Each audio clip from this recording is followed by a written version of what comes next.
What up guys, Layman here. So after realizing that I was on the 5th stage of grief and accepting the fact that we're not gonna get a release date for Classic World anytime soon, I started to wonder what to do now and how to cope with the weight of Classic World, and I think I finally got my answer. Forgotten me. No. How could I? You have forgotten who you are, and so forgotten me. Look inside yourself, Simba. You are more than what you have become. You must Try out a MapleStory Classic server. How can I go back? I'm not who I used to be. remember who you are. You are my son, and the one true king. Remember. To like and subscribe to the channel. No! Please! Don't leave me! Remember. Father! Remember. Don't leave me.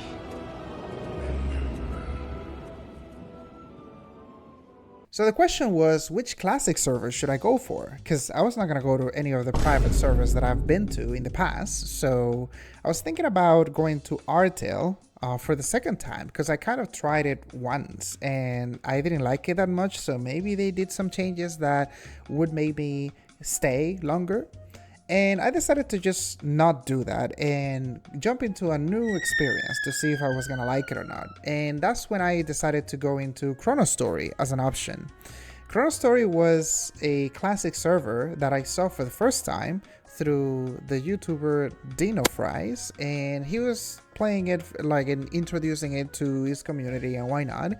And it seemed fun, and I wanted just to check it out myself. And yes, I know that my boy Togain released a video about the server like not so long ago, but his video is more about him experiencing the server with his community and just like going through it and just talking about it. But mine is gonna be more about should you play kind of video and giving you all the details that I've experienced so far, the good and the bad when it comes to it, and then you can make your decision to see if you want to play the server or not. In the current state that it is right now. So a quick overview about Chronostory is that it's been developed within the Maple Rules framework. The second is that right now it's on its second open alpha, which means that there is a ton of content missing. We're talking quests, we're talking the third job doesn't exist, we're talking bug fixes that need to happen. The third thing that you need to understand is that the server is being developed by only one developer as far as I understand, which means that there is a lot of work to do for only one person and it takes time. The developer has done a very good job in managing it and tackling bug fixes and different problems. So, and also on top of that, trying to get things like the third job done. So there's that there. Now the rates of the server are 2 times XP for mobs, 3 times XP for quests, 2 times XP for, 2 times drop rate, and the boss drop rate and the meso rate stay the same. So now that you know the basics of the server, let's jump right into more details and talk about the good and the bad and see if this is gonna be a coping option for you while you wait for Classic World. So let's get started. So let's talk about the balance changes for the skills. So there is a ton of them, and I'm not gonna go over all of them because I just played Page in the game, so keep that in mind. But there is a ton of them that are quite interesting, and honestly at the beginning you may feel that you don't like them that much, but they kind of grow on you. And I want to start with the beginner skills, specifically with the one called Nimble Feet, which they kind of changed quite a bit. First of all, they removed the cooldown completely so you can kind of spam it, and second of all, the duration is increased to 120 seconds, which means that you kind of be using this all the time, and your speed increased by 20%, like by 20, which is like quite a lot, I would say. And it's kind of like everybody has like a 20 speed increase constantly because you'll be using this skill like all the time. Since it doesn't have like a cooldown there. So in my case, I play water, and some of the interesting changes that I've noticed is like, for example, the HP recovery skill, which now provides you passively an HP regen kind of thing every 10 seconds, like to a maximum of 90 HP recovery every 10 seconds, I believe. And this is something that I was noticing a lot at the beginning of the game. It's like, oh, I'm actually healing, I can see it and I can feel it. But then later in the game, it's not as useful. And this is something that I find pretty cool. I think it could be more HP recovery, or maybe like make it scale a little bit in some way, but it's still fine right now. And it's actually a good addition, and it makes the skill a little bit worth it. And now you have the option to level that up or to level level up item body, for example, which now is a passive ability rather than having it to use it all the time. And the weapon defense that it provides is increased by 100%. So now it provides 80 weapon defense. And I agree with that a little bit. I mean, making it passive is cool. And I would say like making it percentage wise would be better, but hey, I mean, it's totally fine. You could either max that one out or max maybe like HP recovery out now that it kind of like helps a little bit. And they kind of like improved the Power Strike and Slash Blast, because now Power Strike deals more damage and Slash Blast hits 4 targets. I'm not sure if it used to hit 4 targets before, but the point is like I didn't notice that much of a change on those skills. But yeah, I mean, there are interesting changes for warriors like overall. And even though I'm focusing on the water changes, you can jump into their Discord and find all the changes for the different classes, and you can check the specific class that you would like to play and see if the changes that they've made is something that is interesting to you or is too much for you and you don't want to try it or whatever. So you can make your decision based on those. But one of the ones that I want to focus on right now is the boosters for all the classes. This applies, which now like provides the duration of it is kind of like if it was passive, because they increased it by a ton. Now it lasts for 900 seconds, which is crazy. And to balance that out, they kind of reduce the attack speed that you get per level of the skill, which means that now you have to kind of max it out to balance that duration. So in order to get the reduction of attack, the increase of attack speed by 2, you have to get it up to level 20. Like at the beginning it feels like nothing, literally, which is kind of a bummer, because one of the things I liked about the skill booster is that like even at level 10 you started like the duration was 100 seconds, which was fine, and you obviously were attacking very fast. But in this case at level 10 it's just like 1 attack speed increase rather than 2. So that is something that is difficult to get used to, especially because you really have to max it out like in order to get the full value. So there is that, but I understand why they did it, because they wanted to increase the duration overall of the skill. Actually, all of the buffs in the game last longer now to a 900 second duration, which is good on paper, but actually spawn a horrible meta in the server, which I'm gonna talk about in just a bit. And talking about party buffs, now if you are in a party with someone, you don't have to be next to them to apply the buff to them. As long as you are in a party and you are within the same map, the buff applies to them, which is kind of cool. I honestly don't like the fact that if I have to provide haste, for example, to someone, I have to get next to them, provide haste, and then go back to my spot. And yeah, I mean, some people like that mechanic in the game. I don't like it, honestly. If it is in the game, I don't have a problem with it, but I find it kind of interesting that they added this. Another cool thing about the server is the Gachapon mechanic. So every mob in the game has a chance to provide you with a Gachapon ticket, or you can just buy them straight up from an NPC by paying 1 million meses, which I think is kind of interesting because it incentivizes you even more to level up, like grind and why not, and gather all of these tickets and gamble your way into items for the specific Gachapon that you want. Because if you use the one in Parion, you have warrior gear. The one in Carnage City provides like thief gear and so on. So this is a cool addition in my opinion, and I think it adds to the experience. Now I want to talk about some of the negative parts of my experience within the server, and some of them have to do actually with Maple rules. The first one is its limitations with channels and the amount of people that you can have in them. So only 20 people per channel makes it feel really empty, and the moment that they start adding more continent like Ludibrium and why not, like it's gonna make them feel even more empty. Because yes, you can talk with the whole channel, there is a way that you can literally message everybody that is within that channel, but it's just 20 people at the end of the day, and it just makes them feel so empty all the time. I ran into people like sometimes because there are specific areas that are quite hot, especially the ones related to the 999 kill quests that exist in the game, and that's it. I mean, most of the other times I barely run into people, which like I said makes it feel sad and quite empty, honestly. The second thing for me is like the server is constantly laggy. It's crazy the amount of lag that it exists in the server. I don't know why. I was asking around to people in the game, and it's like, hey, is this like normal? And they were like, yeah, it's kind of normal. It is what it is. It's like, well, okay. People were saying that this goes away when they kind of do a reset, and this has to do with Maple rules, it seems to be. but it just like happens so often. It's just crazy. Sometimes the lag is not as bad, but even when there isn't that much lag, there is still a lingering amount of lag, which is just crazy to me. I honestly hate that part, honestly. It made me feel like not playing the server at all, which is why I'm not like as high level as I should be right now. It's because like it doesn't motivate me that much to keep leveling up when there is so much lag all the time. I tried to talk to the developer directly to ask him questions about the server and the lag problems, and if it is something that he can fix or if it is a limitation with Maple Worlds, but unfortunately I was not able to get in touch with him, so keep that in mind before you enter the server. It is ridiculously laggy. Another problem with the server is that there is a lot of content still missing. We're talking a lot of quests missing. We're talking PQs don't exist yet. Ludibrium doesn't exist yet.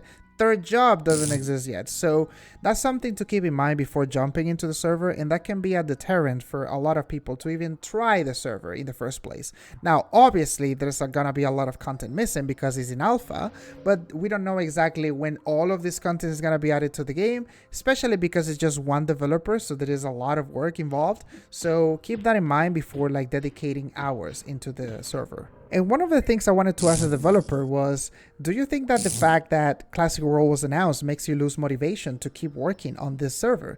And that could be actually, that could be something that hits you, you know, the fact that you have this big server that is going to come out next year that most players 100% will merge to this server. We're talking probably 90% of the people that play these servers. We're talking Artel and Chronostory and why not will merge into Classic World to just jump into the hive with everybody. So that's something that could make developers like him lose motivation to keep working on this kind of experiences. Another problem with the game is that it's not an action house or a proper free market, which I don't think is possible to have a proper free market within Maple World structure.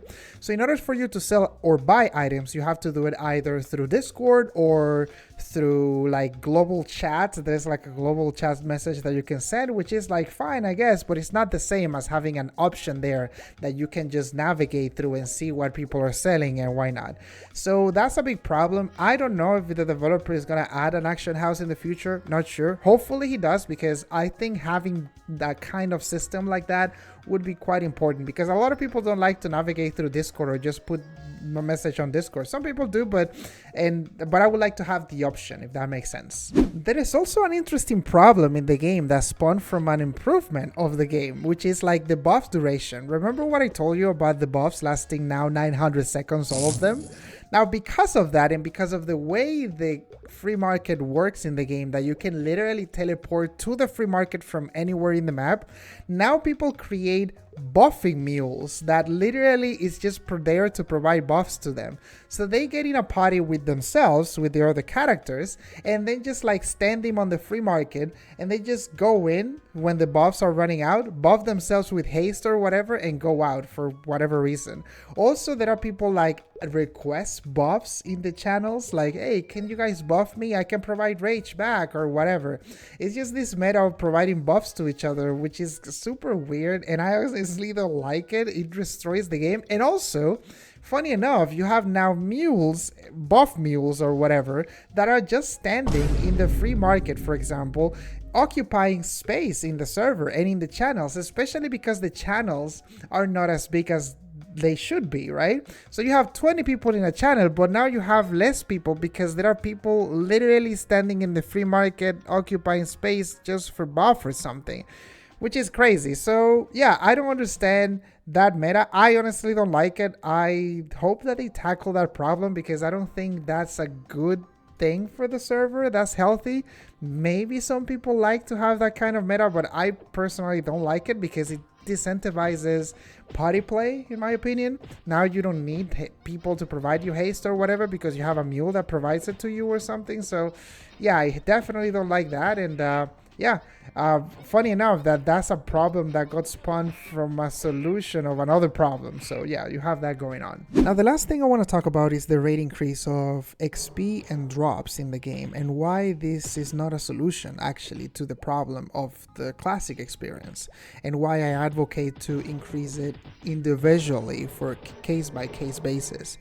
So the problem with this is that you have mobs, for example, with the XP amount that they provided that were good, and now because you increase it 2 times, those mobs are even better. So you still have the problem of people going to the same type of mobs because you just made them better right now because you increase the XP rate that they provide.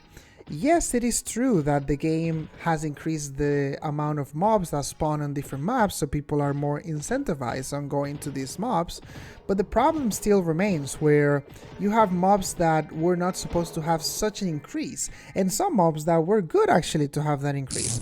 The example that I always give is that if you have X type of mob in Classic that provided a good amount of XP and the map was good, if you just increase the rates of XP 2 times, people will still go to this map because now that map is just better. However, if you increase the rates in a more base by base case, you would have situations where this map with the mob example that I provided that used to be good, maybe you don't increase it as much. Maybe you, instead of 2 times, you increase the XP a little bit, like 1.2 of that mob. But for some other mobs and maps that were that are in specific maps that are not as popular, you could increase those mobs 2 times and so on. The idea behind that concept is that you would fix the problem of maps being too good and some maps being undervalued, and people wouldn't be motivated to go to this maps that are not as popular. Now, with the quest XP rate, you have an interesting problem. The server increased the amount of XP 3 times per quest, and also I think they did also buff the 999 quest XPs, the XP that they provide. So now the 999 quests are incredibly overpowered, and they give you 2 levels or 3 levels when you turn them in some cases, which causes a weird situation in the game where even if PQs were available, you might just skip over those because you level up so fast with those 999 quests, then now doing that content, it just doesn't matter, you just keep over it, which is not good in my opinion. Now, I understand what the developer tried to do and make those quests popular is actually a good idea, but I don't think they should be leveling 2 whole levels good of an idea. That's a little bit of a problem, and I hope he looks into it for the release of the server, the fully release, because like I said, it's not in alpha, so hopefully he looks into it and fixes and nerfs them a little bit.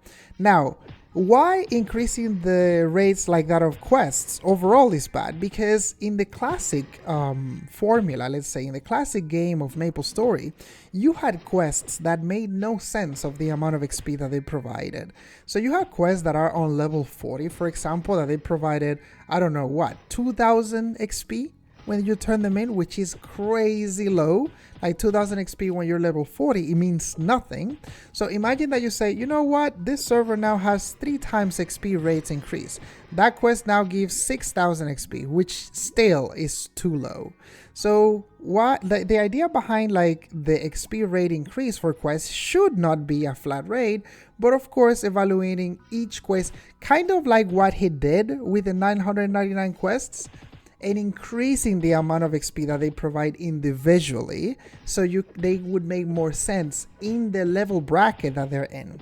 Same thing with drop rates. The problem now in the server is that the drop rates are so high that your inventory gets full all the time. You don't get as excited as to get drops, and I think the idea is I'm all for increasing the drop rate, don't get me wrong, but I don't think this is the way. I think it would be good to increase it, like I said, increase it by base to base cases. Maybe the scrolls 10% should be more popular because they are less likely to hit on equipment. I'm just putting that as an example there, and so on. I mean, increasing it by case to case basis is more work, yes, but you have a more clean and better solution. And I don't expect, honestly, this developer to do that because, like I said, it's a lot of work. But I hope that other servers look into this kind of problem of XP for quests and drop rates and why not, and analyzing it in a smarter way than just increasing it in a flat rate, because it doesn't fix the main problem of these specific categories. All in all, that's all I have for this server. Right now I'm level 48 and I will continue leveling up my character to test a couple of stuff of my class, but to be honest, I'm not super motivated to play the game, like the server right now, because the server is kind of laggy, like I said. There is not much stuff to do other than grind, and that's it. And you would say something like, oh, classic is just about the grind, which is true. But what I personally like about, let's say, a regular classic server is that if I get bored of grinding or just tired a little bit, I can distract myself by just doing random quests or jumping into party quests to just like do something different and then go back to the grind. In this case, in this server, even the quests that are worth doing or the few that are available are basically 999 quests, which is basically grinding overall. So right now, if you ask me, should I play this server in its current state? I would say no. Right now, there's too much missing, too little stuff to do, too many problems, honestly, to be fixed. There are exciting things to look forward to. The server is promising, and the changes for the third job that is coming up is quite interesting. We don't have a release date on that just yet, so right now as it is, just wait. The server has potential. Keep an eye on the server because definitely could be a very strong contestant. In the meantime, while we get like Classic World, once more like stuff gets released, but seems to be that Artale is like more, let's say, out there developed, and it contains more content for you guys. So I personally don't like MapleWorld's framework because I think there is a lot of problems and limitations with MapleWorld's.